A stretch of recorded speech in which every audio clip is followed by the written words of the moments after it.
नमस्कार बंधुरा आज आमी आपनादेर निरामिष आलू सोयाबिनेर एकटा दारुण टेस्टी रेसिपि करे देखाबो। ताहले बंधुरा रेसिपिटी देखार शुरूते प्लिज एकटा लाइक दिए देखते थाकुन। और ये आलू सोयाबिन रान्नार जन्य देखुन एखाने आमी कयेकटा आलूके खोसा छाड़िए नियेछि और कयेकटा सोयाबिन निये नियेछि। आमी किन्तु एई आलू सोयाबिने 1 चामच 5 फोड़न दिए खूबই সুস্বাদুভাবে তৈরি করব। কিভাবে আমি 5 ফোড়ন দিয়ে এই রান্নাটা করছি দেখতে হলে ভিডিওটা কিন্তু ফুল ওয়াচ করুন। এখন এই আলু আর সোয়াবিনগুলোকে আমি একসাথে প্রেসার কুকারের মধ্যে দিয়ে দেব।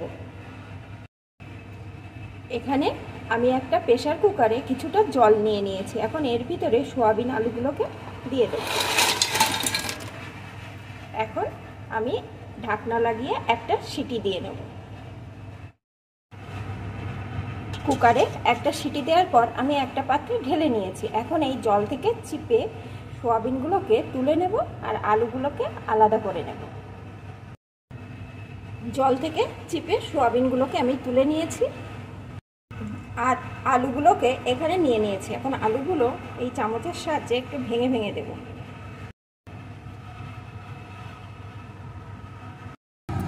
রান্নার জন্য এখানে আমি একটা কড়া বসিয়ে দিয়েছি। এখন 1 চামচ 5 ফোড়ন এর ভিতরে দিয়ে দেব। এখন অল্প আছে 5 ফোড়নটা আমি ভেজে নেব। অল্প আছে 5 ফোড়নটা আমি ভেজে নিয়েছি। এখন 5 ফোড়নটাকে একটা পাত্রে নামিয়ে একটু ঠান্ডা হওয়ার পর গুঁড়ো করে রেখে দেব।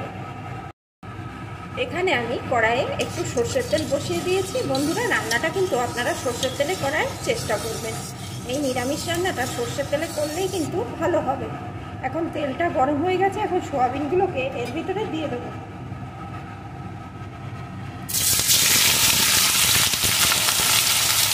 দিয়ে দেবো একটু লবণ। এখন সোয়াবিনটা ভালো করে ভেজে নেব।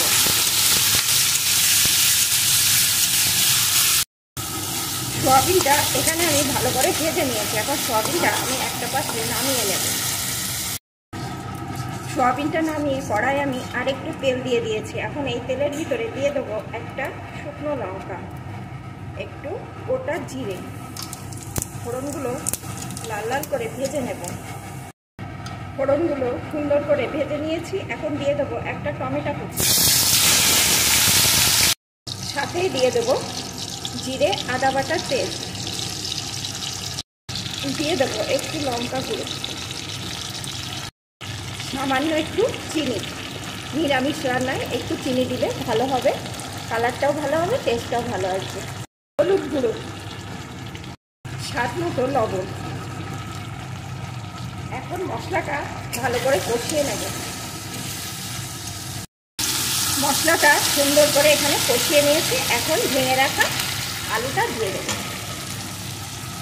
আলুটা দিয়ে একটু কষিয়ে নেব।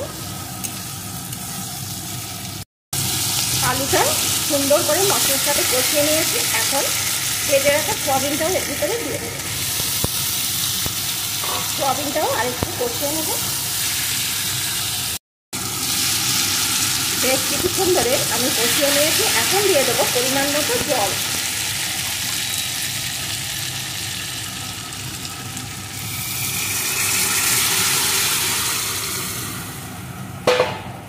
আমি কিন্তু উষ্ণ গরম জল দিয়ে দিলাম। এখন একটু ফুটিয়ে নেব। ঝোলটা ফুটছে। এখন আমি দিয়ে দেবো উপর দিয়ে 2টো চেরা কাঁচা লঙ্কা। আরও কিছুক্ষণ ফুটিয়ে নেব।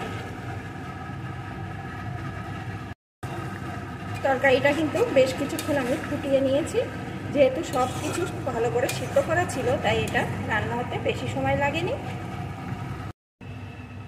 এদিকে ভাজা 5 ফোড়নটাও কিন্তু আমি গুঁড়ো করে নিয়েছি। এখন তরকারির উপর দিয়ে 1 চামচ এই 5 ফোড়নের গুঁড়োটা দিয়ে দেব। মিশিয়ে নেব। বন্ধুরা আমার কিন্তু এখন নিরামিষ সোয়াবিন আলু একদম রেডি। আমার রেসিপিটি আপনাদের কেমন লাগলো প্লিজ কমেন্ট করে জানাবেন। আর ভালো লাগলে একটা লাইক করে দেবেন। আপনারা কিন্তু অবশ্যই এইভাবে সোয়াবিন আলু একবার অন্তত রান্না করে খেয়ে দেখবেন, দারুণ লাগে।